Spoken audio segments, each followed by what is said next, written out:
네, 24시간 함께 있는 진실의 레이더 김종대 레이더 김종대 전 의원 함께합니다. 어서 오십시오. 안녕하세요. 주말 잘 보내셨어요? 네, 엄청 춥습니다. 덥죠? 더워서 그냥 계속 자빠져 잤어요. 내일은 또 좀 선선해진다고 하니까 예. 날씨도 좀 과격해지는 것 같아요. 글쎄, 이 폭염과 이 어떤 그 기후 위기 참 저야 진보 정당에 몸담고 있기 때문에 어떤 이런 어떤 문명적 의제에 민감하거든요, 제가. 예. 그래서 이래봬도 좀 진보적인 어떤 그 감수성으로 시대의 문제를 짊어지고 살고 있습니다, 제가. 오늘 우리 김종대 의원 기다리신 애청자들이 겁나게 많아요. 왜 그런지 아십니까? 지난번에 예고를 하나 하셔가지고 네. 천공 말고 또 있다 네. 그러셨잖아요. 아니 근데 공개하실 수 있어요? 아니 그런데 이 천공 얘기 좀 이거 좀 정리하고 해야지. 예. 이게 지금 감당이 안 돼요 지금. 천공 경찰이 무혐의 처분을 내렸더라고요. 그러니까 천공이 윤석열 대통령 관저서정에 개입했다. 이게 지금 계속 의혹이 있잖아요. 네. 이거를 것에 대해서라기보다도 물론 그거는 계속 진행이고, 그런데 지금 이야기는 뭐냐면은 올해 초에 폭로된 그 녹음 파일이 하나 있습니다. 네. 그 연예인 가수하고 천공이 주고받은 얘기를 한 일요 신문에서 폭로를 했는데 거기에 보면 아주 끔찍해요. 천공의 육성으로 검찰총장 내가 시켰고. 내가 문무일 총장 지키라고도 했고 중앙지검장 할 때는 대통령 출마도 내가 시켰고 내가 다 해 뭐 하는 게 한 1호 신문에서 아예 섹션별로 나눠서 쭉 보도를 천공 목소리로 예. 그거 들어볼 수 있나요? 당연하죠. 그거 언제 한번 준비를 해보겠습니다. 언론사하고 이제 그걸 섹션별로 다 아주 파일을 다 공개를 했으니까. 그런데 이것에 대해 가지고 천공이 대통령을 그렇게 내 말 다 듣는다 이렇게 얘기했으면은 저거 허위 사실 아니야? 저거 명예훼손 아니야? 이렇게 해서 시민단체가 고발했는데 무혐의. 그 다음에 관저 부분에 대해서는 사실 천공이 수사를 받은 적이 없어요. 그런가 하면은 김용영 경호처장도 경찰 출석 안 했어요. 그러니까 명예가 훼손됐다, 허위사실이라는 사람들은 다 수사에서 빠졌다고. 이래가지고 경찰청에서 천공한테 수십 번 연락을 했대요. 그래가지고 조사 좀 받으시라고. 그러는데 나는 조사받을 일도 없고 관저에 갔는지 안 갔는지 입장 몰박을키겠고 이래가지고 그냥 서면으로 가름하고 말았다는 거예요. 그래서 이것도 시민단체에서 고발한 내용에 대해서 무혐의. 다 무혐의. 그러니까 이런 걸 좀 보면은 이 서슬퍼런 정권에서 국민의힘 중진 당권 대표들이 나경원 의원, 안철수 등 해가지고 말이에요. 빼딱한 얘기 한마디 했다고. 출산 지원금 팍팍 주자고 나경원 의원 얘기했다. 완전히 개 작살났죠. 안철수 의원 보고 뭐라 그랬습니까? 아무 말도 하지 않으면 아무 일도 일어나지 않는다. 그렇지. 말 함부로 하지 말라. 아니 국민의힘의 당권 주자들한테도 그렇게 서슬퍼런 정권이 왜 이렇게 천공한테 대해서는 대통령을 아예 자기 그냥 무슨 흑사리 껍데기 시다바리로 알고 막 떠들었는데 무슨 주의 한 번을 안 줍니까 그래? 그리고 경찰 조사는커녕 이게 지금쯤이면 자기들 정권을 보호하기 위해서라도 잡아들이든지 뭘 엄중하게 뭘 하든지 아니면 대통령 주변에 못 나타나게 하든지 뭐가 있어야 되는데 완전 성역이에요. 신주받들 듯 해버려요. 그러니까 경찰이 조사할 리가 있나. 그랬더니 몽땅 무혐의. 이렇게 되는 겁니다 이게. 그러다 보면은 저는 일찌감치 조사도 받았지만 도대체 저 사람 왜 수사 안 하냐? 저 사람 왜 자꾸 말 바뀌냐? 저 말 바뀌는 자체를 보면은 의혹이 더 점점 커지는 거거든요. 빨리 잡아들이든지 뭘 해서 수사를 해야 되는데 제가 고발당한 게 작년 12월 5일.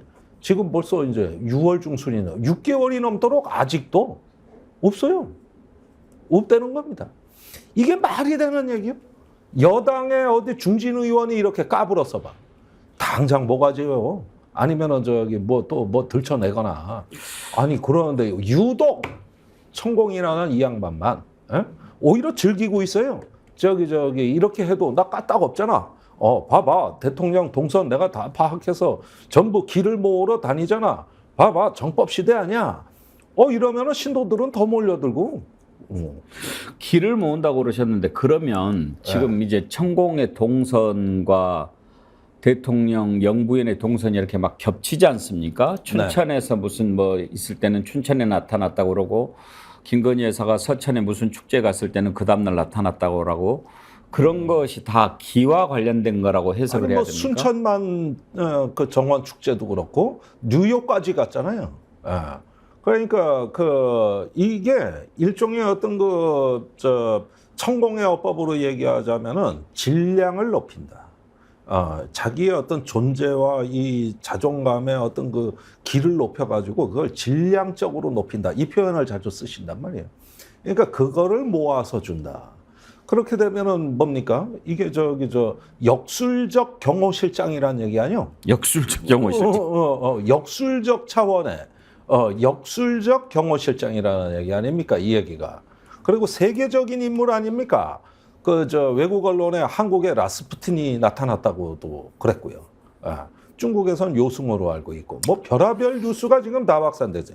그러면은 이게 제가 보기에는 본인은 하나의 어떤 주변에 길을 모아가지고 이 정법 시대의 어떤 그 대통령 부부가 이걸 갖다가 더 많은 어떤 질량적으로 강화되기 위해서 그래서 자신이 그 역할을 한다. 이렇게 얘기하는 거겠죠? 춘천에 가서 길을 모으러 왔다는 얘기가 그 얘기 아니겠습니까? 근데 이렇게까지 여러 군데서 포착이 되고 그렇다고 한다면 뭔가 좀 공적인 시스템에서 위기감을 느끼고 경보를 발령해야 상식 아닙니까? 네.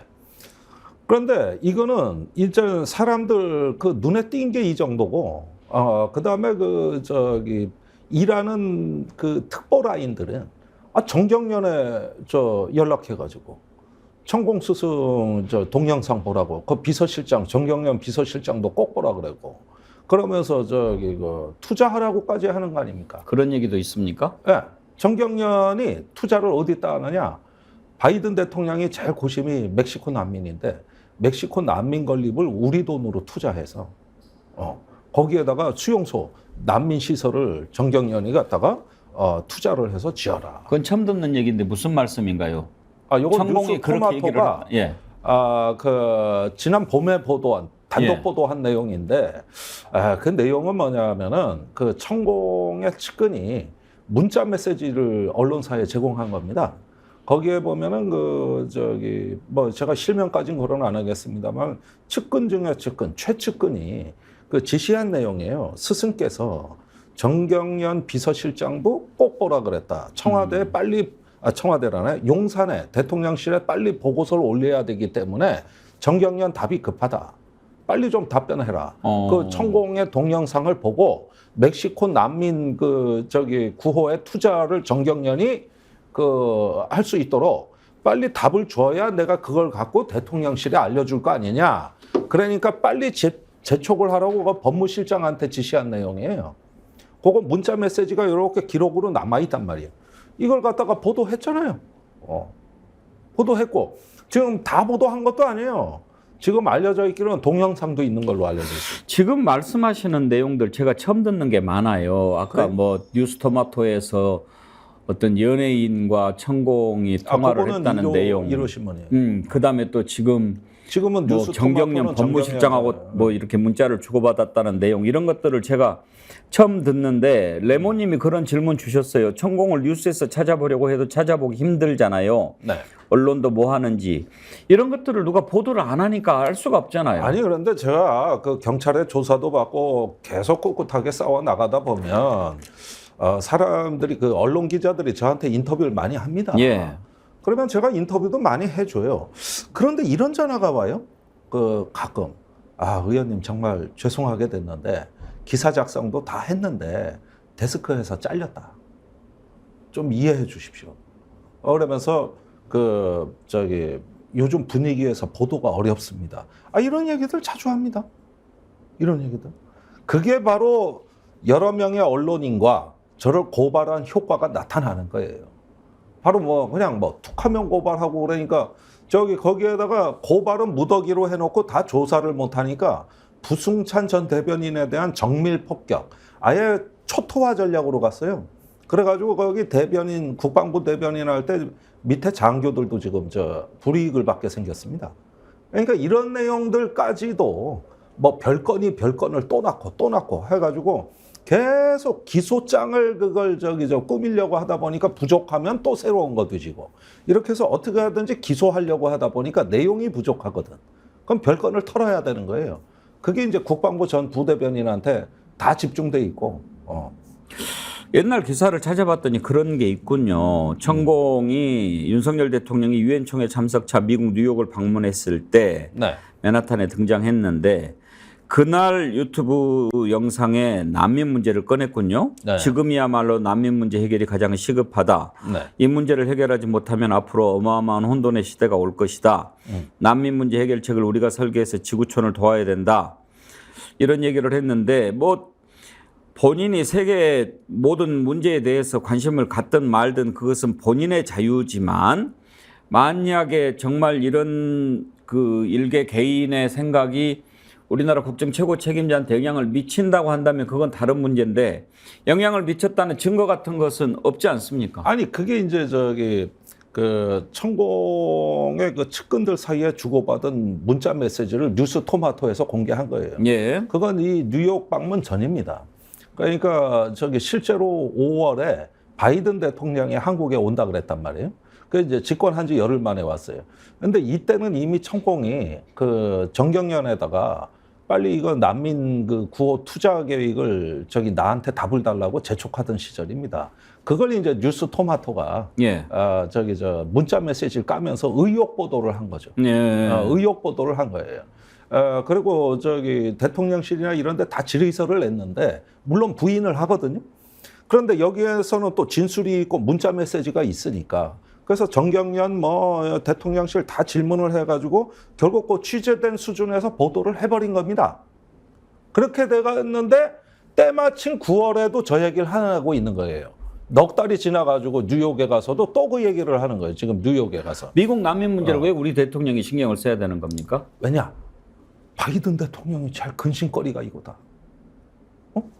트럼프가 난민들 그 장벽을 세웠잖아요. 예. 그래가지고 그때 엄청나게 많은 연방 예산을 썼는데 바이든이 반대했는데 집권해서 보니까 이 장벽 공사를 멈출 수가 없는 거예요. 네. 그래서 연방 예산은 집행이 곤란하다 그러니까 멕시코 주정부가 자기네 돈으로 1조 원을 투자해서 남은 방벽 마저 짓겠다. 이렇게 해버리고 트럼프가 그 앞에 가서 연설을 해버린 겁니다. 이 장벽이 나의 업적이라고. 그때 트럼프 지지율이 계속 올라가요. 그러니까 그러면서도 불법 이민자는 있고 이렇게 되니까 이제 천공이 이거를 관찰해서 봐라 미국의 문제는 저거다.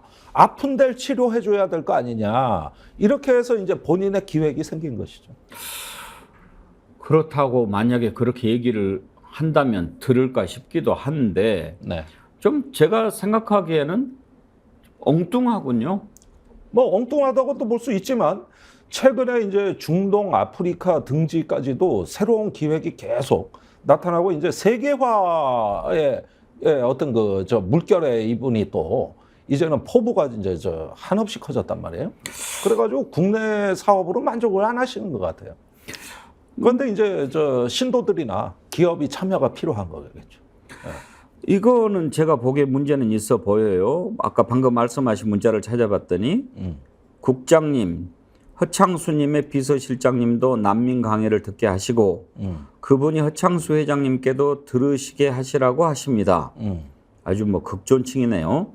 지금 바이든이 5월 22일에 한국에 오시니 그 전에 허 회장님과 미팅이 되고 보고서를 만들어 대통령께 올리시고요.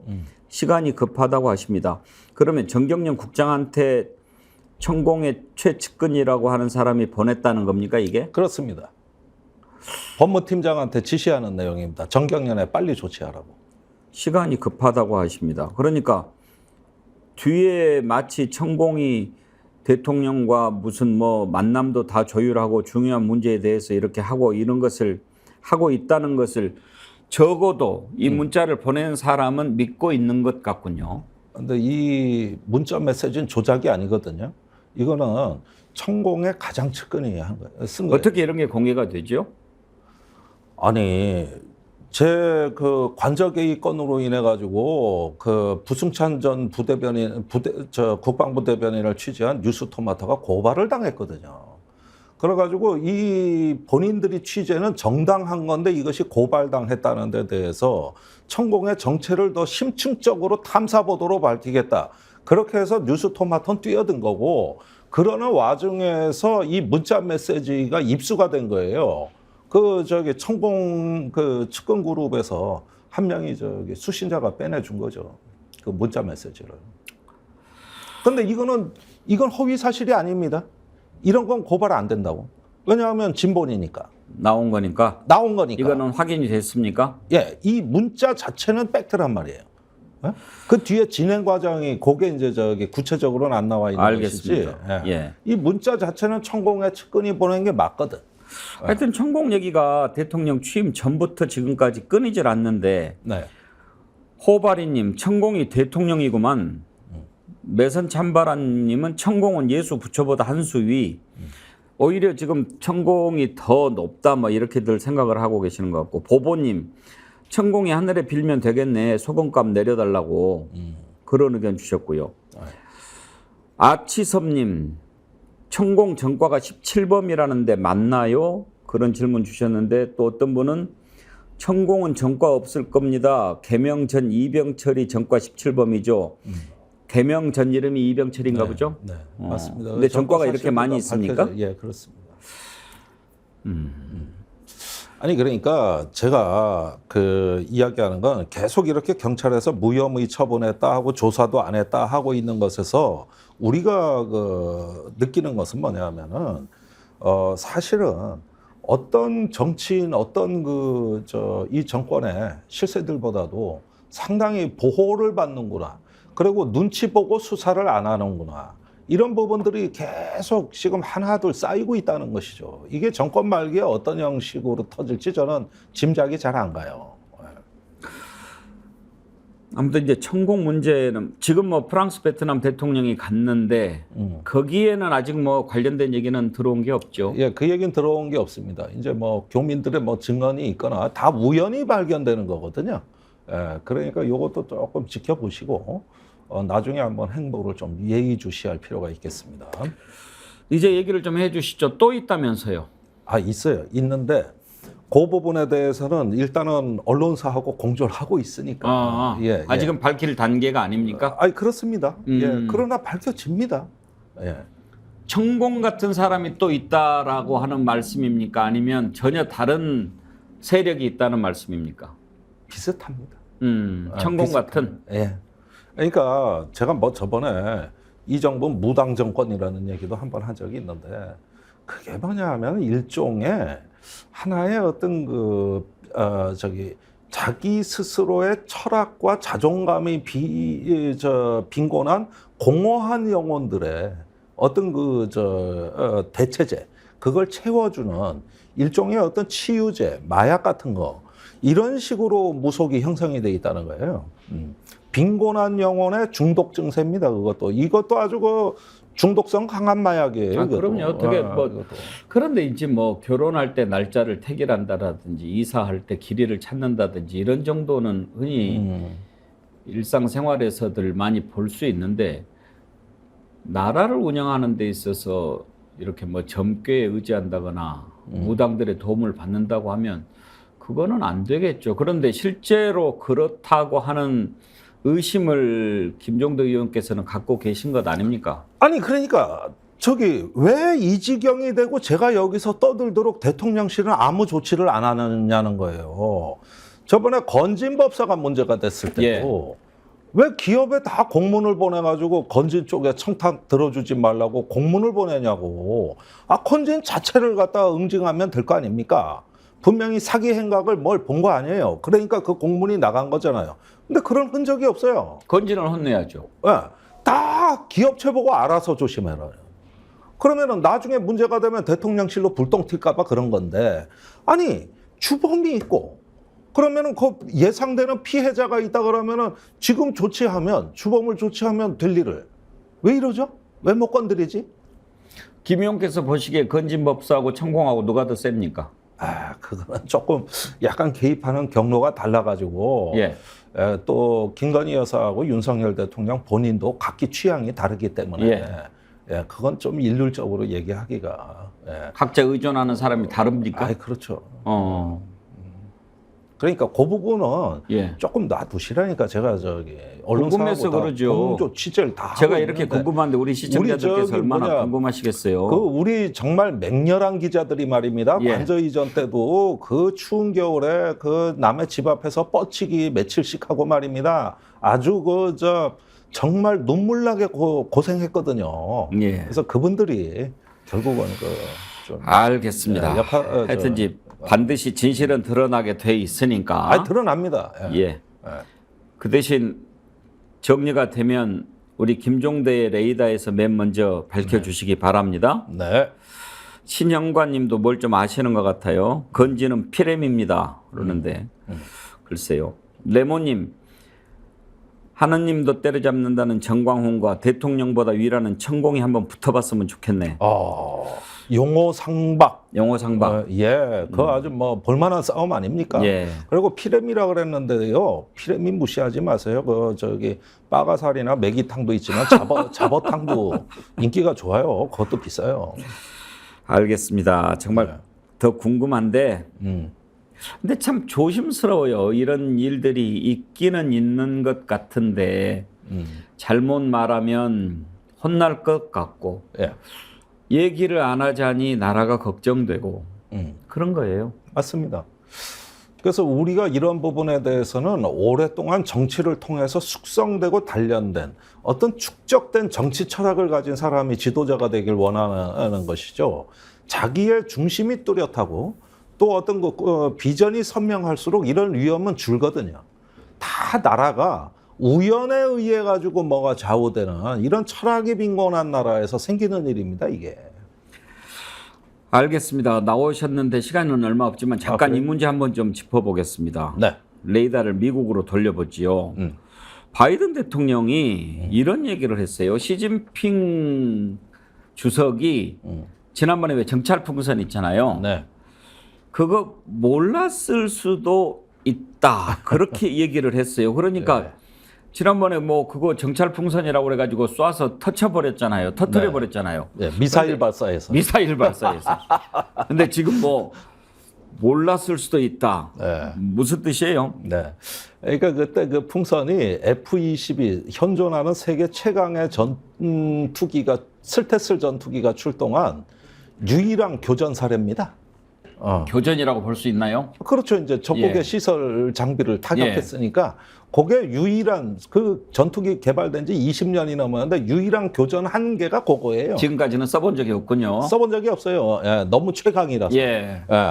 그랬는데 일단은 바이든 대통령이 최근에 와가지고 풍선권도 적극적으로 수습하려는 저런 언행, 또 G7 정상회담의 말미에 이제 중국하고 그 해빙기가 시작된다는 발언, 또 G20 정상회담 때도 똑같은 메시지. 그다음에 제니 델런 재무장관의 미중 전략 경쟁은 재앙이라는 발언. 그다음에 제이크 설리반 백악관 안보보좌관이 이제 그 디커플링은 없다, 디리스킹이다 이렇게 했던 연장선에서 지금 그 마지막 그 데탕트 시도라고 보면 되겠습니다. 그런데 물론 쉽게 데탕트가 이루어질 것 같진 않아요. 이 중국에 대한 기술 통제는 계속하겠다는 거거든요. 그건 뭐냐? 반도체입니다.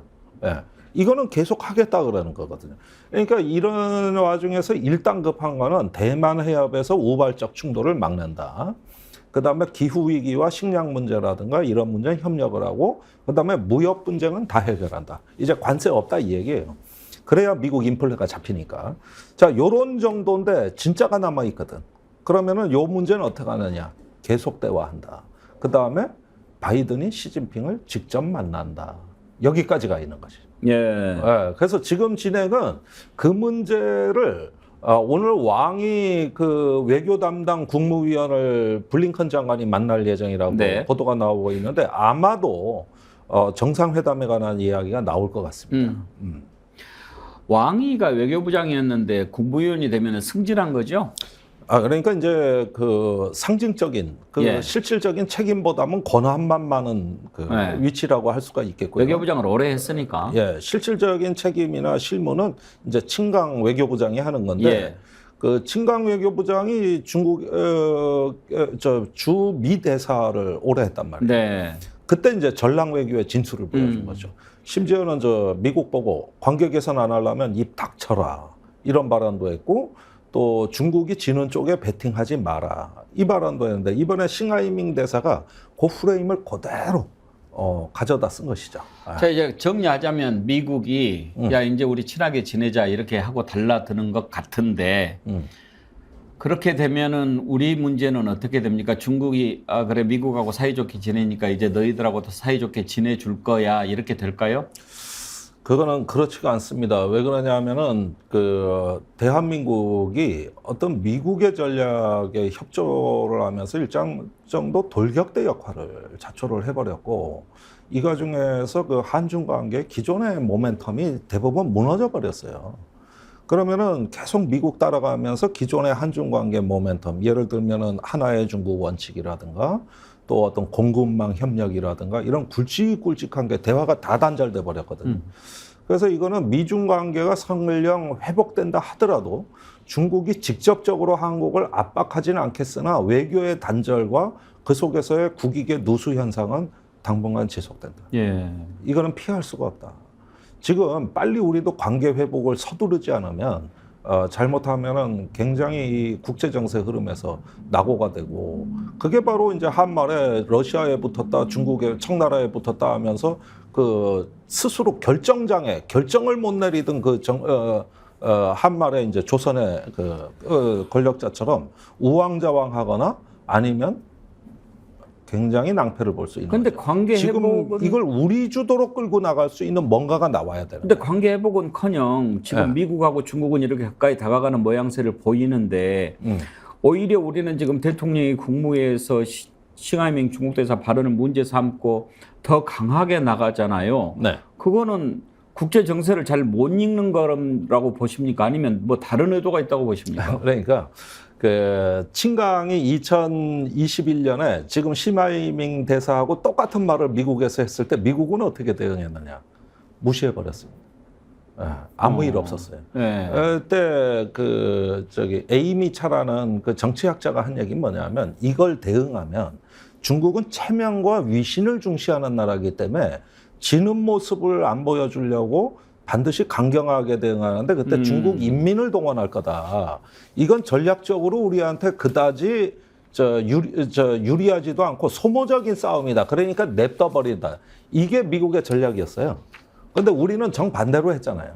그래서 대통령이 직접 나섰잖아요. 그러면 이제 판이 커진 거예요. 요건 수습이 좀 시간이 오래 걸립니다. 일부에서도 그렇지만 2부에서도 이렇게 김종대 의원님하고 얘기를 나누다 보면 대통령 걱정이 제일 큰 걱정이 되고 있어요. 글쎄 말이에요. 그러니까 다 외교에 지금 리스크가 대통령 본인으로부터 직접 나오고 있거든요. 이번에 외교부나 대통령실은 신중한 모드였다고 그러는데 대통령이 다 뭉개버린 거 아니에요? 예, 더 속 타기 전에 그게 오늘 바로 소영웅주의예요. 소영웅주의적 외교관이란 말이에요. 알겠습니다. 예. 자기가 뭐 아이돌 스타인 줄 알아? 예. 김종대 레이더 김종대 전 의원과 함께했습니다. 오늘 말씀 감사합니다. 감사합니다. 네. 글래머 좋아. 글래머 안 좋아? 좋아요. 글래머 좋아. 뭐 좋다. 그때 그 글래머를 발랐으면 티가 안 났을 텐데. 농사하고 그럴 때 피부가 타요. 타면 되죠. 피부가 그러면 이거 바르면 되지 않겠습니까? 네. 맞습니다. 좋아요. 조건이 좋습니다. 그리고 품질은 제가 보증합니다. 많이 구입해 주시면 우리 스픽스가 힘을 갖는데도 도움이 된다는 말씀 드립니다.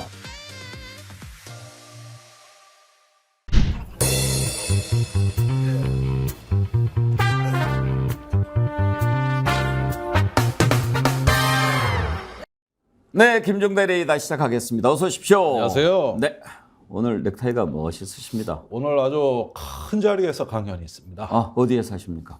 그냥 장소만 신라 호텔이라고 아, 말씀드리겠습니다. 그러세요? 난 또 파리 가시는 줄 한 알았어. 시간 강연. 예. 파리 갈 땐 이렇게 안 입죠.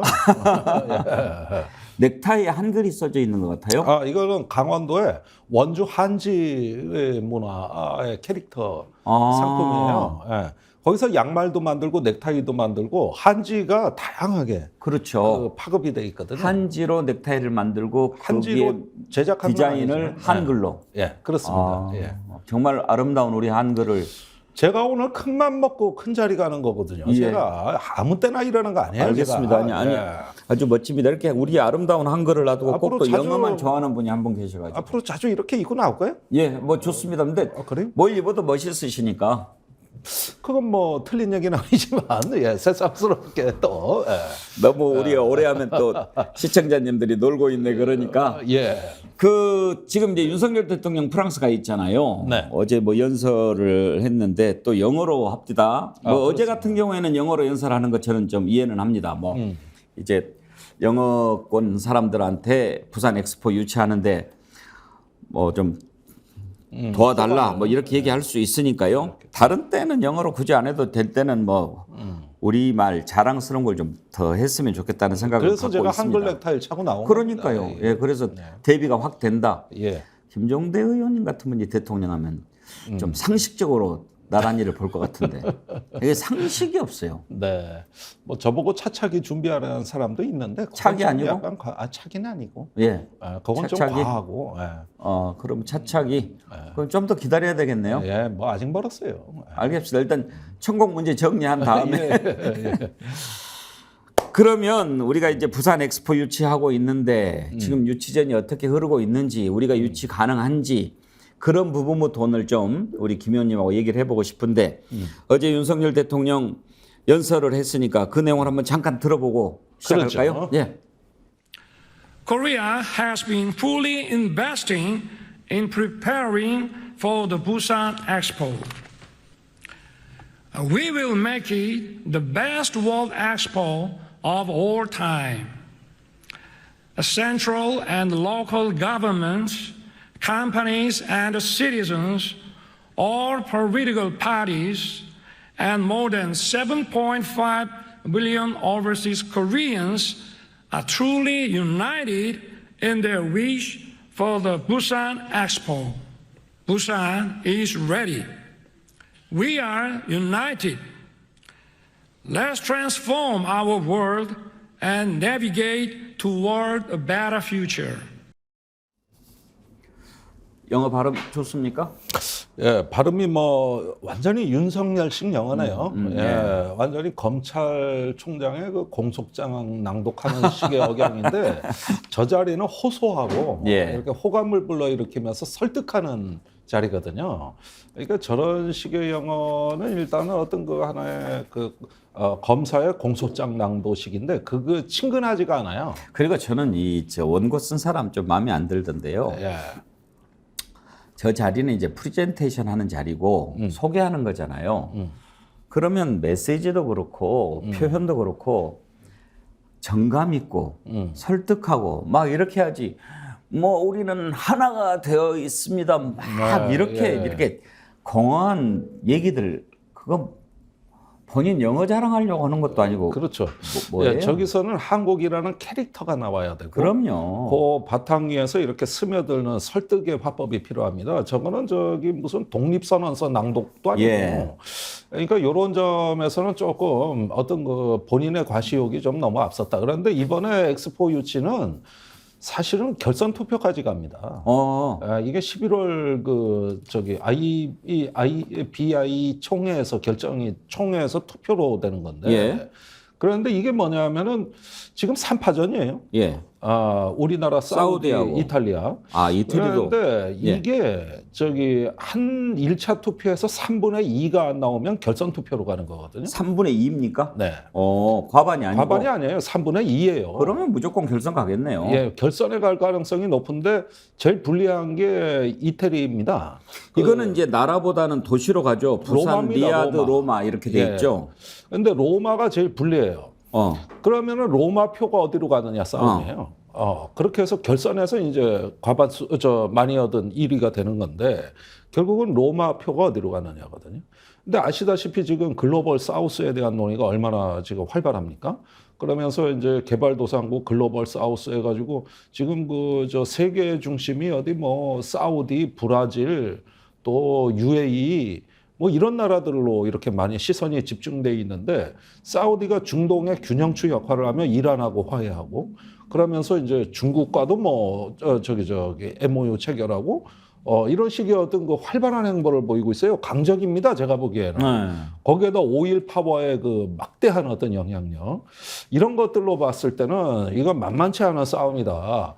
그러려면 이제 특히 유럽의 마음을 잡아야 되는데 일단은 지금의 프리젠테이션을 하면서 이 과시적 행태가 왜 마이너스냐 하면 얼마 전에 파이낸셜 타임즈에서 4월에 난 기사가 있어요.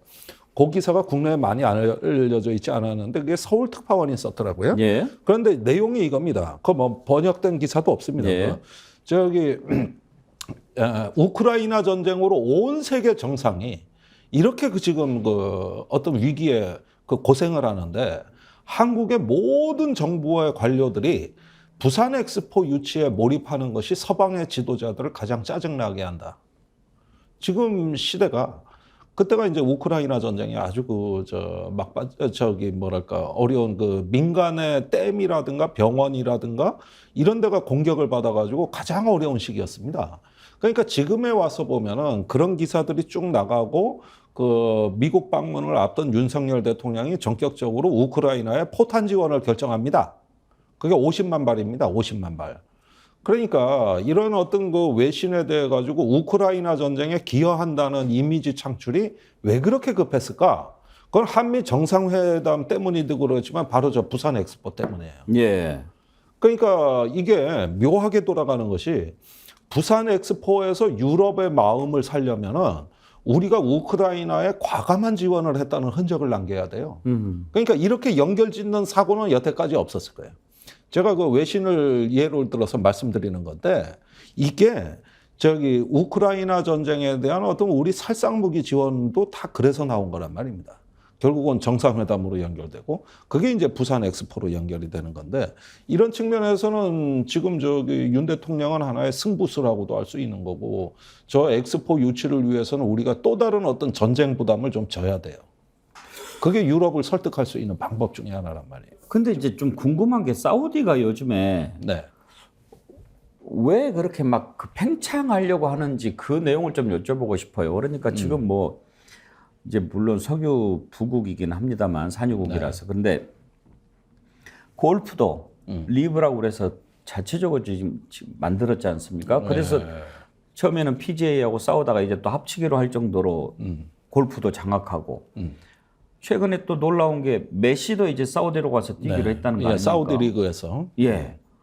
이렇게 막 세계적인 선수들까지 이렇게 하고 자꾸 이렇게 사우디가 세계 중심에 서려고 하고 이러는 의도는 어디에 있다고 보십니까? 글쎄 역시 뭐 국제 정치가 미중 경쟁의 피로도가 이제 극심해진 나머지 이제 어떤 글로벌 사우스를 중심으로 해가지고 독자적인 블록화 세력화의 경향이 매우 뚜렷해지는 다극화 질서가 세팅되고 있고 그 와중에서 국가들이 영향력 경쟁을 하는데 일단은 자본이 많이 축적된 사우디나 UAE 같은 나라들 보면은 그런 영향력이 정치 외교에서는 이제 적국하고 화해와 협력 그러면서 어떤 평화 외교에 대한 어떤 활성화 그다음에 소프트 파워 측면에서는 일단은 문화적 영향력 확보라는 이런 식의 어떤 영향력 경쟁에 돌입한 겁니다. 예.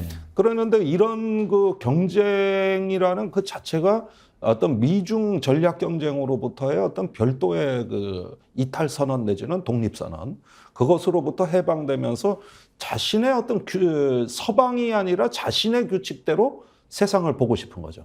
그렇게 하고 생각이 같은 나라들끼리 또 뭉치고 싶은 거죠. 이게 현재 국제 정세의 아주 주된 트렌드이기 때문에 그 앞장서 있는 게 주로 중동 국가들이에요. 예. 그러다 보니까 믿기지 않은 일이 일어납니다. 뭐 독자 외교, 뭐 미국하고 이제 눈치 안 봐요. 중국하고 막 손잡지 않나, 또 이란하고 뭐 평화 협상을 하질 않나. 이런 것들이 이제 중동에 있어가지고 이전에 없었던 전혀 새로운 현상에 일단 지역적 영향력 확대 경쟁이다. 그러면 조셉 나이 교수가 얘기한 대로 하드 파워와 소프트 파워가 있거든요. 경제력은 하드 파워. 이게 이제 군사력하고도 연결이 되는 거고, 그 다음에 소프트 파워. 이걸 통해서 우리나라가 다른 나라에 불편하지 않은 나라, 문화적으로 앞서가고 친숙한 나라, 이걸 보여주고 싶은 거죠. 예. 영향력 경쟁입니다. 이게 영향력 경쟁이다. 그러니까요. 뭐 엑스포를 유치하면은 얼마나 좋은 결과가 있을지. 이거 그건 잘- 뭐 엄청나겠죠. 예. 그 나라 입장에서. 그러려면 또 대통령까지 나서서 이렇게 유치한다고 그러면은 어떻게 호소할까 이런 것도 좀 더 연구하고 문장도 생각하고 그렇게 해야 될 텐데 영어로만 한다고 되는 생각하는 이게 것도 지금 그렇고. 사우디하고 한국이 구호가 똑같아요. 또뭐 하나는 나오는 거 분수령, 전환기, 대전환 이 얘기를 똑같이 한단 말이에요. 사우디하고. 글도 올라오는데 뭐 회의장에 지각했다면서요. 뭐 그러고도 뭐 악수하느라고 시간 다 끌고 뭐 그러던데 그 사회하는 사람이 좀 당황하는 게 보입니다. 아, 그래요? 예. 네, 그거까지는 디테일하게 못 봤는데 국민들이 다 보고 있어요. 네, 사실은 그런 점에서는 이번 행사에 대해 가지고 저기 대통령이 지금 착각하는 거는 대한민국의 국력을 과시해서는 실패합니다. 절대 그렇게 가는 것이 아니라 지금 세계가 불안해하고 있거든요. 우크라이나에서 전쟁 중이거든요. 그러니까 그 이후 세계에 대한 어떤 그 조금 설득력 있는 비전 제시 예. 이런 게 중요해요. 단순히 이거는 저기 인프라 전쟁이 아닙니다. 어떻게 보면 설득력 전쟁이란 말이에요. 호감의 전쟁이에요. 그러면서 영향력 전쟁이라는 게 이게 단순한 어떤 경제력, 우리 국력 믿고 덤벼야 될 사안이 아니다. 자칫하면 질 수도 있어요. 그러니까 유럽의 정서를 직시해라. 그런 점에서는 일단은 한국이 어떤 그 미중 갈등에서도 한쪽 편에 올인하는 모습도 불리합니다. 사실은 다 같이 고려해야죠. 이탈리아 총리가 곧 어디 갑니까? 중국 갑니다. 그런 건 왜 저기 좀 우리가 고려 안 합니까? 예, 아무튼 엑스포 유치하러 갔으니까 좋은 성과를 거두고 오면 좋겠습니다. 네. 예. 미국하고 중국이 상당히 좀 가까워지려고 하는 것 같은데 네. 오늘 이 내용도 한번 좀 짚어볼까요? 네. 지금 어디까지 가까워진 것 같습니까? 그러니까 얼마 전에 커트 캠벨 인도 태평양 조정관하고 설리번 보좌관하고 포린 팔리시에 공동으로 기고한 글이 있어요. 거기에 뭐냐면 재앙이 없는 미중 전략 경쟁이라고 돼 있습니다. 그러니까 전략 경쟁은 계속 하는데 그것이 파국으로 가도록 관리하지는 않겠다. 이제 이 정신이 이번에 블링컨의 시진핑 면담에서 예. 그대로 드러났어요. 4가지가 합의됐는데 그게 그 중국 측 발표에 그게 4가지 합의 사항이 적시돼 있는데 고위급 교류를 계속한다. 예. 두 번째는 파국을 막기 위한 가이드라인, 일종의 이행 지침을 공동으로 제정한다. 세 번째는 미중 워킹 그룹을 가동시킨다. 네 번째는 문화와 인적 교류를 가속화한다. 네. 이렇게 보면은 마치 미중이 전략 경쟁을 하는 특정 분야를 제외하고 완전히 관계가 회복된 것처럼 보여요. 예. 그러니까 이 이야기는 뭐냐 하면은 파국에 대한 어떤 위기감이 미중의 공감대가 생긴 거고 자꾸 이렇게 인위적 공급망 재편을 한다, 대만 해협에서 충돌한다. 이건 파국이거든요. 이거는 2차 대전 때 같은 파국이에요. 예. 그 당시에도 먼저 경제적 장벽을 쌓으면서 군사적 대결로 가다가 세계대전이 일어났어요. 그러니까 지금은 핵을 가진 나라들 아닙니까? 이래서 이런 파국에 대한 공감대가 있었고 최근에 그레이엄 엘릭슨 교수가 포린 어페어즈에 아주 재밌는 글을 썼는데 이 사람이 이제 미중 임박한 파국론을 주장한 투키디데스 함정을 주장한 학자입니다. 네. 근데 이번에 뭐라고 썼냐 하면은 존 F 케네디가 1961년까지 냉전주의자였다. 소련을 완전히 깔아뭉개겠다 그랬다. 그런데 1963년에 소련하고 협력하겠다, 핵무기 감축을 하겠다고 다른 이야기를 한다. 왜 그렇게 변했을까? 중간에 딱 하나 터진 사건. 1962년 사건. 쿠바 미사일 위기를 겪은 거예요. 네, 네. 겪어보니까 파국이 있을 수도 있겠구나. 이렇게 생각하니까 지도자의 철학이 달라지더라. 지금 미중이 그렇게 돼버렸다. 파국이 이게 같이 공멸한다는 그 파국이 있을 수 있다. 이것이 되니까 결국은 케네디와 후르시초프의 인식 변화가 지금 미중 간에 일어나고 있다는 얘기예요. 그러면 다시 데탕트, 협력으로 간다는 얘기거든요. 그래가지고 이런 것들 쑥덕쑥덕 합의했어요. 단지 아쉬운 거는 군사적 합의가 안 된 거죠. 군사적 한라인 이거 한다는 게 안 되는 건데 우리가 주변 정세를 잘 봐야 됩니다. 지금 말이죠. 미중 간에 이렇게 협력의 기운이 다시 있으니까 이번엔 또 한국 언론이 난리가 났네. 심지어 보수지까지도 사설해서 빨리 우리도 중국하고 대화 서둘러야 된다. 예. 아니 얼마 전까지는 중국이 힘에 의한 현상 변경한다, 권위주의다, 코로나 제로 코로나로 잘못된 대응했다. 중국에서 이제 무역 흑자 보던 시대 끝났다 얘기한 당사자들이거든요.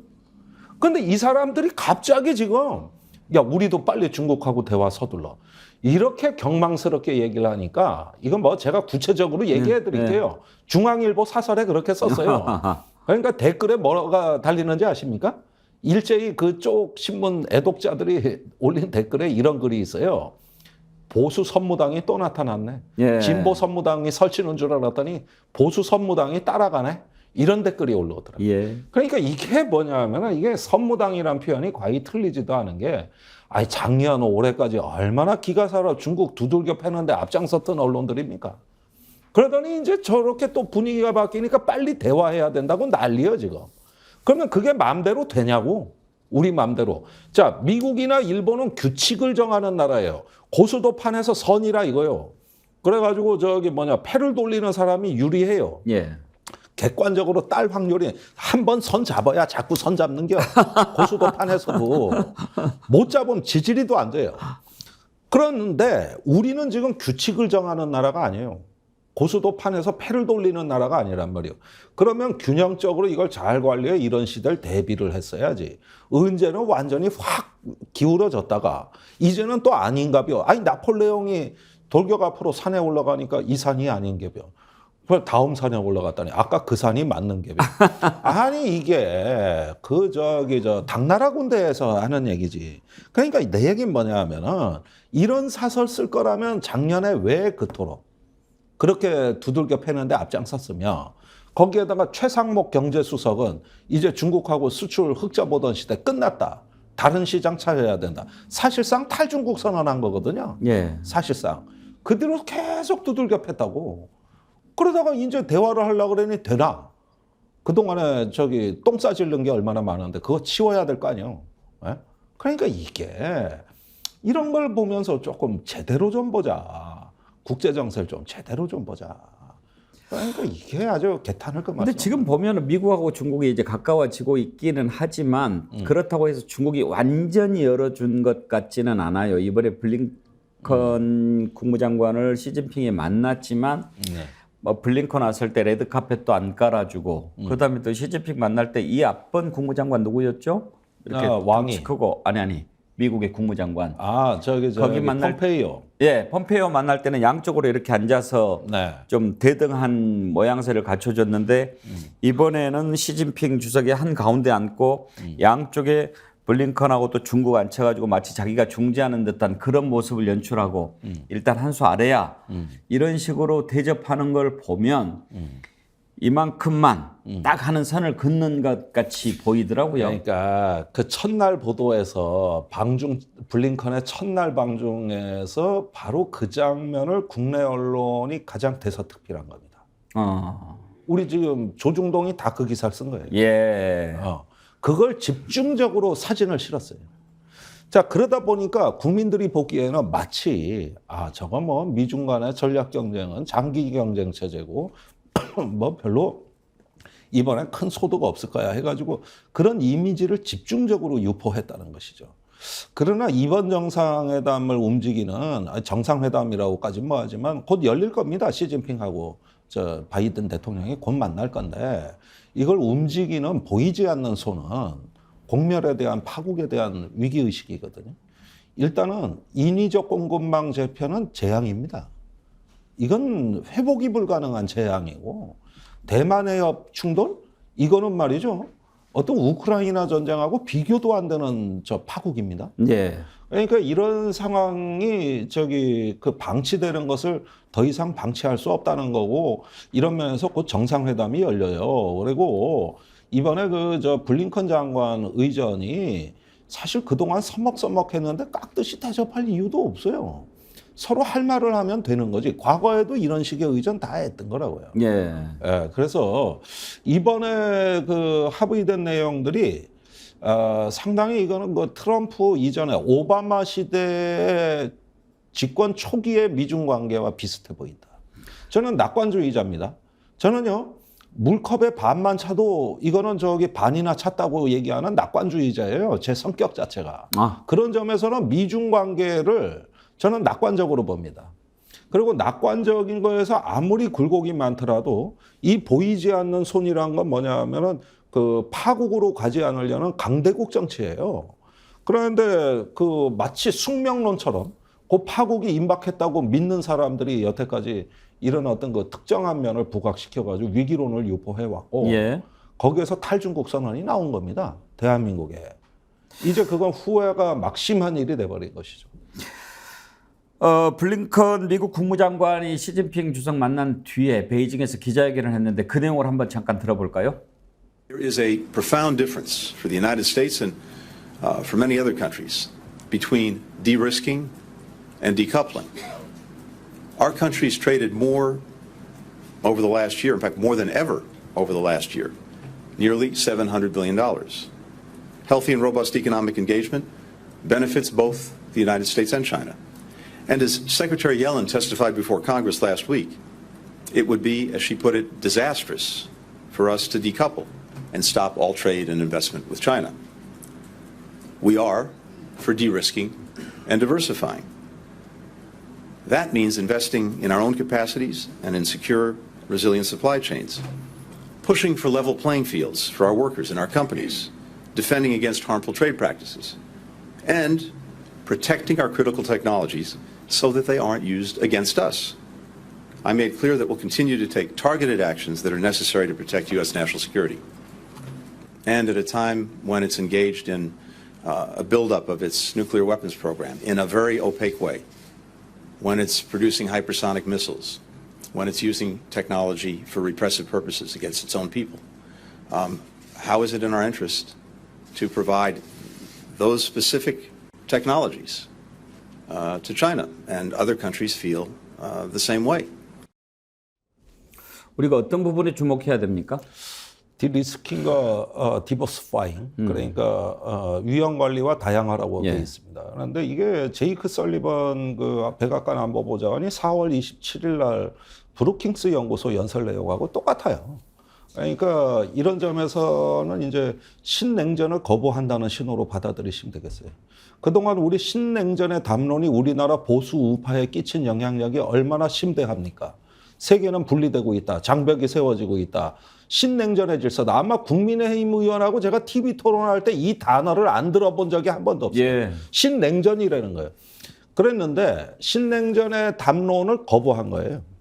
그러니까 지금 국민의힘이 정신 바싹 차리셔요. 내가 보수나 여당 의원들하고 TV 토론할 때마다 신조가 돼 있더라고. 이제는 세계화 시대 끝났다. 신냉전이다.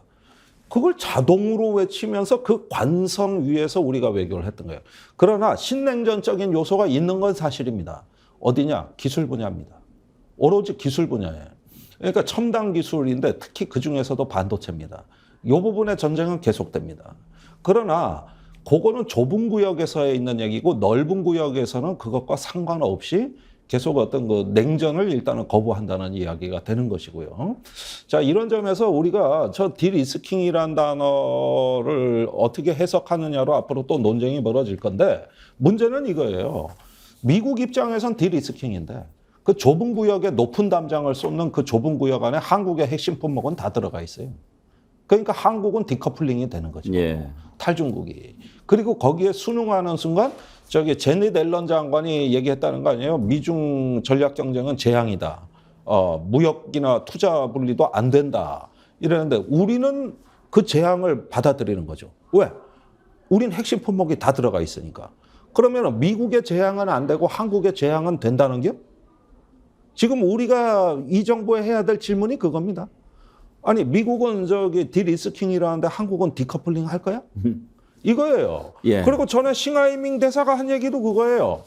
이재명 대표 앞에서 한 말 중에 한국이 투자 전략을 합리적으로 조정한다면 한중 무역 관계는 회복될 거다. 그러니까 투자 계획을 왜 바꾸려고 하느냐? 그거 저기 그 반도체 생산 공장에 왜 설비 투자 안 한다는 거 아닙니까? 그거를 지칭한 겁니다. 그 유예 기간을 갖다가 뭐 올해 안으로 끝낸다 그러는데 아 중국은 그런 거 싫다. 우리 하던 대로 계속하자. 이 이야기를 한 건데 그때 우리 정부 대답 못하죠. 대답 못하던 거죠. 지금도 우리는 좀 우왕좌왕하는 것 같아요. 국민의힘은 여전히 뭐 상호주의 얘기하고 있지만 또 대통령실은 뭐 디커플링 가능하지 않다는데 공감한다 이런 얘기하는 거 자기들이 보니까 디커플링 얘기를 해놓고 그다음에 김기현 대표 교섭단체 대표 연설에서 뭐라 그랬습니까? 중국인들 투표권 박탈하자 그랬잖아요. 영주권 있는 중국인들. 그러니까요. 투표권 박탈하자. 보라고. 그 관성을 만들어 놓으니까 이제 중국하고 잘 지내자고 이제 보수 쪽 전략가들이 얘기하는데 브레이크가 안 듣잖아. 한쪽은 계속 나가잖아 지금. 그러니까요. 이게 그 국가의 어떤 중요한 방향이나 이런 건데도 여당 대표가 그런 생각은 없고 정부나 여당이나 용산이나 다 보면은 그런 것 같아요. 중국 사람들 투표권 주지 말자라고 했을 때 어느 쪽 표가 더 많냐? 네. 수능의 킬러 문항 없애자고 할 때 어느 쪽 표가 더 많냐? 뭐 이런 식으로 자꾸 갈라쳐요. 갈라쳐서 표 더 많은 쪽. 지난번에 간호사법도 의사하고 간호사하고 또 간호조무사하고 이걸 또 따져보니까 이쪽에 표가 더 많고 그것만 생각하는 것 같아요. 아니 대선 때 여성가족부 폐지는 어떻습니까? 그걸로 MZ 청년들 잡을 수 있다고 본 거 아닙니까? 그러나 다 실행이 그걸 하려고 보면은 이제 문제가 심각해지는 거예요. 그래가지고 나라가 미래가 없죠. 네. 오늘 또 진실의 레이더, 김종대 레이더 두 가지 문제 살펴봤습니다. 아까 말씀하던 중에 우리가 메시 사우디 얘기했잖아요. 네.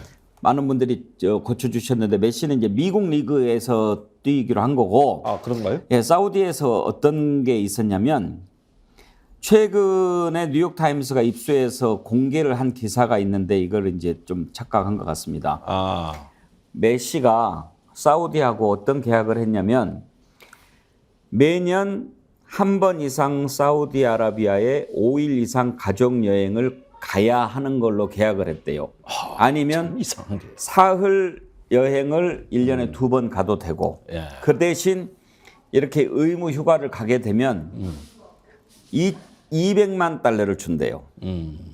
뭐 가족 관광 비용, 5성 호텔 숙박료는 다 공짜고 또 가족과 친구 최대 20명 동반할 수 있고 그렇게 해서 200만 달러니까 우리 돈으로 약 25억 6천만 원.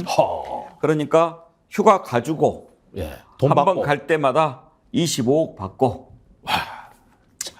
우리 메시 지금- 부럽다. 아 진짜 뭐 일하고 싶은 거 사우디가 왜 그러는가? 그걸 아까 짚어보면서 제가 약간 혼란 드렸는데 죄송합니다. 제가 모르는 걸 물어보시니까.